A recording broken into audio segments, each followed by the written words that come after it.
Bilang treat kina Kitin at Willie, niyaya namin sila sa isang staycation sa isang hotel. At sa loob lang ng ilang minuto, malalaman na rin nila ang totoo. Tsaka si Mami nagluto niyan. Di ba lahat ng food sa FB si Mami nagluluto?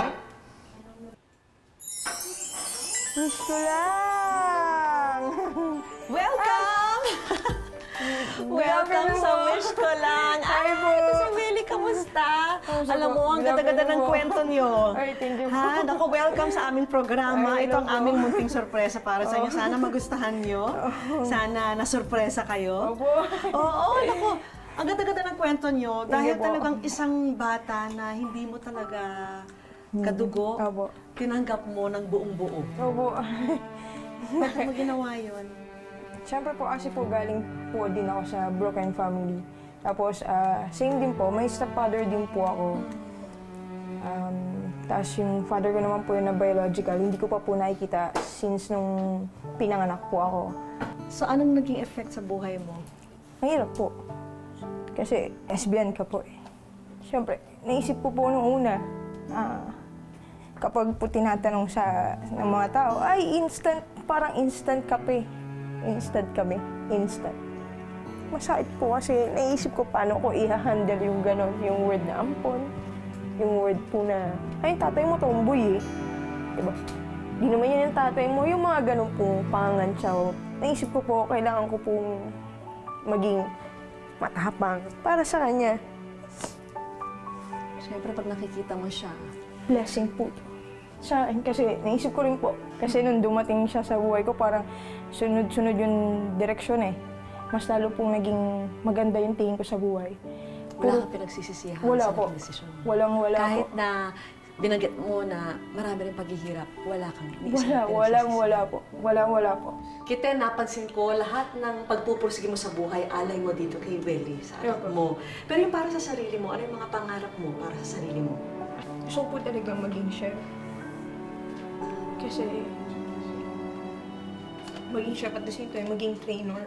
Siyempre, gusto ng wish ko lang na maging bahagi rin kami ng pagtupad mo sa mga pangarap mo na maging isang chef. Kaya maipakikilala kami sa inyo, sina Chef Paolo at Irene. Isa silang culinary group na gustong maging bahagi ng training mo. Thank you po. Hello, Christina. Hello po. Ina-award namin sa iyo ang isang full scholarship for Cookery NC2 para sa iyo at sa iyong anak na kinabukasan. Thank you po. Blessing po to. Maraming salamat. Sagot na rin namin ang kumpletong gamit at uniforme mo para makapagsimula ka na agad sa iyong kurso. Maraming salamat po sa wish ko lang. Kasi marami pong magagawa sa akin. For sure. Lalo ko pa pong pag-iigihan. Thank you po. Thank you po, sir. At ito naman, galing sa amin isang munting souvenir ng pagkikita natin ito. Yan. Thank you po. Para sa inyo ni Willie yan. Wow. Para maalala niyo yung ating programa. At nakapag-inspire din kayo ng maraming tao. Maraming salamat. Isinama rin namin si Kiten sa isang organisasyon na maaring makatulong sa kanyang pag-aalaga sa kanyang anak.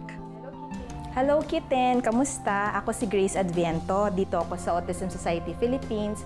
Kami ay mga group dito ng mga parents na nagvo-volunteer kasi nais namin tulungan ang mga parents katulad mo kung saan ka namin pwedeng ma-refer nang makatulong kami sa anak mo. Ay, thank you po. Opo. At may dagdag sorpresa pa kami para sa kanya. Good evening, magandang gabi. Ako po si Teacher Chris Hilo. Kinontak po kami ng Wish Ko Lang kung willing daw po kaming magbigay ng free therapy sessions. So we're very happy to do this naman po. So we can guarantee you 8 free therapy sessions. You're welcome. Ito po, pagka na lahat natapos niya na, hindi na po ako ganun kakaba-kaba na mag-isa siya, makukulong ulit siya sa isang cage kasi hindi ko siya nagsasalita na ulit. Yun lang po, yun lang. Kung isang biyaya si Willie sa buhay ni Kiten, napakapala din ni Willie. Dahil isang maalaga na ina at ama ang buong pusong nagmamahal sa kanya.